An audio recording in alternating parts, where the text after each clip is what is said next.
हाय Librans, कैसे हैं आप लोग। मैं आप लोगों के लिए टैरो रीडिंग लाई हूँ from 10th March two 20th of March 2025। तो देख लेते हैं क्या है आप लोग के लिए मैसेजेस। और ये एक जनरल रीडिंग है तो ये सबके साथ रेजोनेट नहीं करेगी। ये जेंडर स्पेसिफिक भी नहीं है, तो मेल और फीमेल दोनों के लिए ही है। इसमें से भी सारे मैसेजेस आपसे रेजोनेट हो ये ज़रूरी नहीं है। ओके, एंजल्स प्लीज गाइड करें, लव मैसेजेस दें from 10th March two 20th of March 2025 Libra यानी तुला राशि।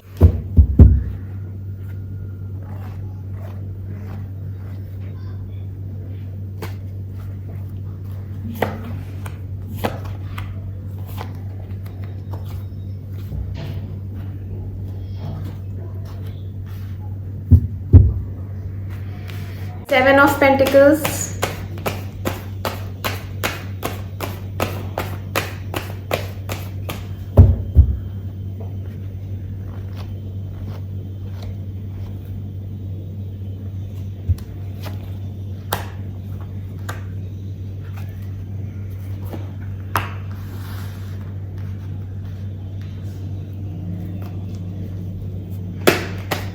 Clarify Empress,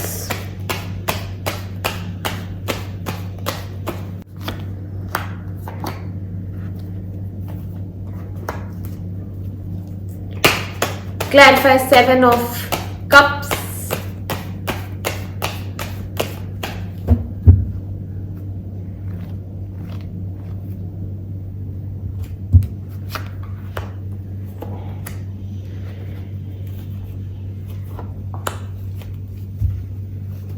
Five of Swords,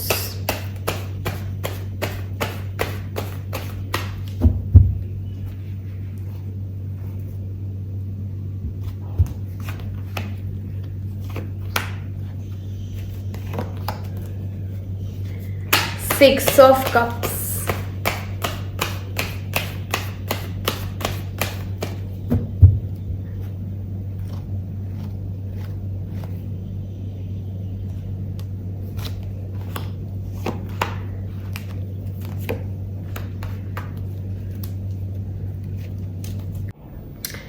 okay Librans, तो आपकी रीडिंग स्टार्ट करते हैं। यहाँ पे एक लॉन्ग टर्म रिलेशनशिप की बात हो रही है। हो सकता है ये शादी हो, बहुत से लोगों के लिए ये शादी ही है, और अगर ये शादी नहीं है तो ये रिलेशनशिप बहुत लंबा है, ठीक है।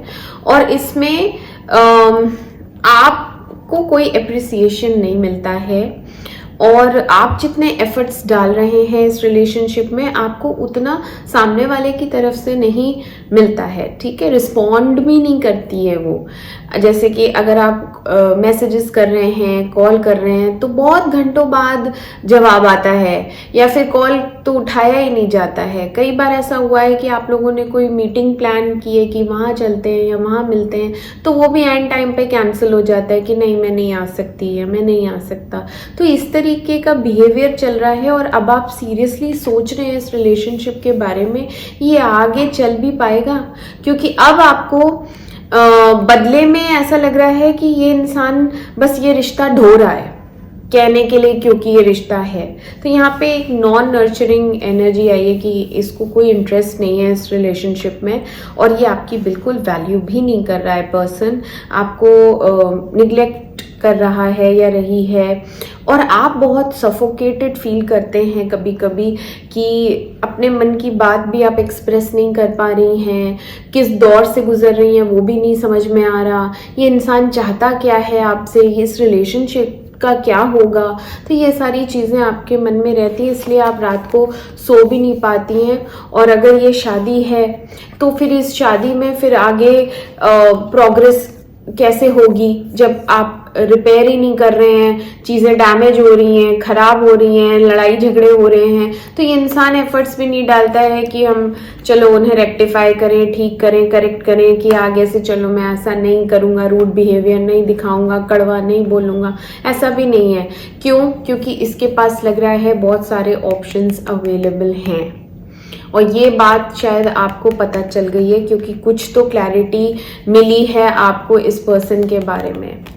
आपको इसके बारे में एक चीज़ तो पता चली है कि ये स्पेंड नहीं करते, ये टाइम भी नहीं दे रहे हैं, और ये अब आपको इग्नोर कर रहे हैं। अब आपको लग रहा है कि इस रिलेशनशिप में ये इंसान निकल रहा है, धीरे धीरे ये मुझसे दूर हो रहा है।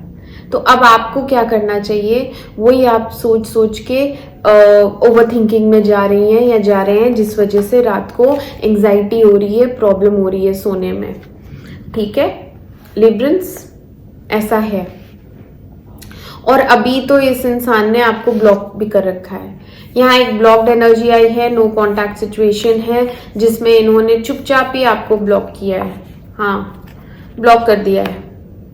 ठीक है, और आप इनसिक्योर हैं, इमोशनल भी बहुत हो रही हैं। क्वीन ऑफ कप्स रिवर्स आई है, रोना आ रहा है, रो रही हैं। और यहाँ पे एक दिल पे बोझ है। ठीक है, बहुत सारी चीज़ें आप अकेले हैंडल कर रही हैं इतने दिनों से, मन में बहुत सारा स्ट्रेस भरा हुआ है, ये एंडिंग हो गई है या आगे ये इंसान वापस आएगा, बात करेगा नहीं करेगा, कुछ पता नहीं है। तो वो उस चीज़ का बहुत बोझ हो रहा है मन पे, जिसे यहाँ हार्ट बहुत ज़्यादा पेन में है, भारीपन की वजह से। बट यहाँ पे एक सरेंडरिंग एनर्जी आई है। ठीक है, जो भी लड़ाई झगड़ा हुआ है, जिसके बाद ये अनब्लॉक किए गए हैं या इन्होंने आपको किया है झगड़े के बाद, तो ये झगड़े में सरेंडरिंग एनर्जी आई है। आपके पार्टनर ही सरेंडर करेंगे, क्योंकि उनको आपकी याद आएगी, वो फिर से आएंगे आपके पास रिकनसाइल करने। ठीक है, ये आपको देखते हैं सोशल मीडिया पे या व्हाट्सएप पे या इंस्टा पे देखते हैं आपको, बट इनमें स्ट्रेंथ नहीं है, करेज नहीं है आपको फेस करने की। बट ये डाउन होंगे और आपको अनब्लॉक भी करेंगे एंड मैनिफेस्ट कर रहे हैं आपको, आपसे मिलने आ सकते हैं।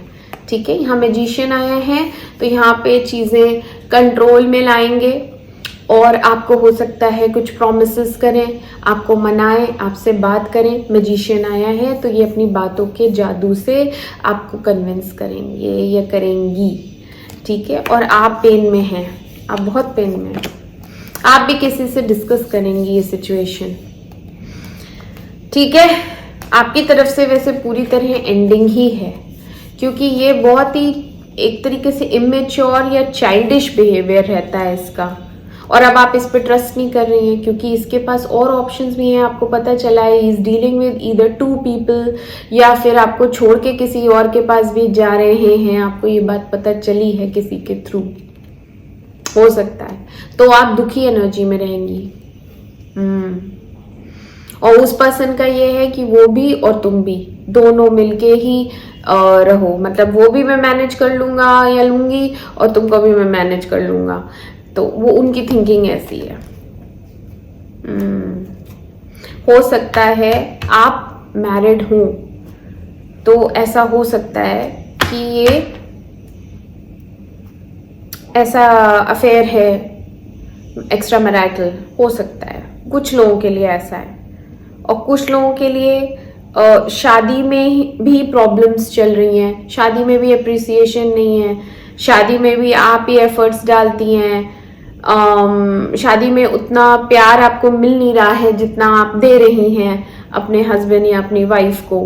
तो वहाँ पे इनसिक्योरिटीज़ हैं कि ये रिश्ते में मैंने क्या क्या सोचा था, मुझे क्या क्या खुशियाँ मिलेंगी, मैं ये करूँगी ये करूँगी ये करूँगी, ये सब तो कुछ हो ही नहीं रहा है।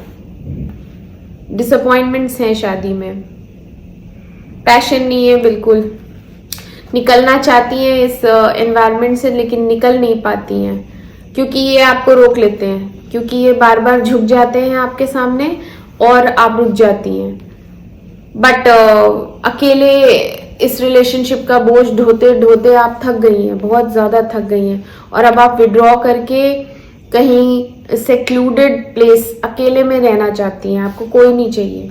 ये उन लोग के लिए मैसेज है जो शादीशुदा वाइफ्स हैं। ठीक है, बट लड़ाई झगड़ा होता रहता है मैरिड लाइफ में, और अप्स एंड डाउन्स आते रहते हैं, उसमें डिसहार्टन नहीं होना चाहिए। यहाँ पे इक्वालिटी नहीं होती है, जैसे कि कभी भी ना, जैसे अपना प्यार आप किसी पैमाने पे मत तोलो कि मैं इतना करती हूँ तो मुझे इतना नहीं। सामने वाले का हो सकता है दिखाने का तरीका अलग हो सकता है आपको फीलिंग नहीं आ रही है, आपको वो जज्बा नहीं दिखाई दे रहा है सामने वाले की तरफ, तो आपको बैठ के पूछना चाहिए, बात करनी चाहिए। उसके बाद भी अगर वो एफर्ट्स नहीं डाल रहे हैं और वो आपकी मेंटल कंडीशन को इम्पोर्टेंस नहीं दे रहे हैं, आपको इम्पोर्टेंस नहीं दे रहे हैं, तो सीरियस इशू होता है, मैटर होता है। ठीक है, तो शादी में बॉन्डिंग क्रिएट होने में टाइम लगता है। तो अगर ये शादी है तो इसमें आपको ही कुछ अपने एक्सपेक्टेशंस कम रखनी चाहिए, क्योंकि हो सकता है सामने वाला बिल्कुल नॉन एक्सप्रेसिव हो। ऐसे ही इंसान से शादी हुई है। और लिब्रन्स तो बहुत रोमांटिक होते हैं।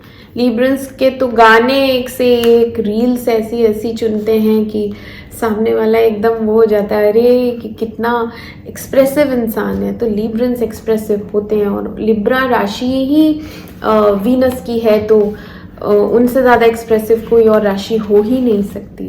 तो वो कभी भी सेटिस्फाई नहीं होते किसी से भी, चाहे वो शादी हो, चाहे वो लव रिलेशनशिप हो। उनको ये दुख हमेशा रहता है कि जितना मैं करता हूँ प्यार, या जितना प्यार मैं करती हूँ, मुझे उतना मिलता नहीं है। ये लिब्रन्स की प्रॉब्लम है।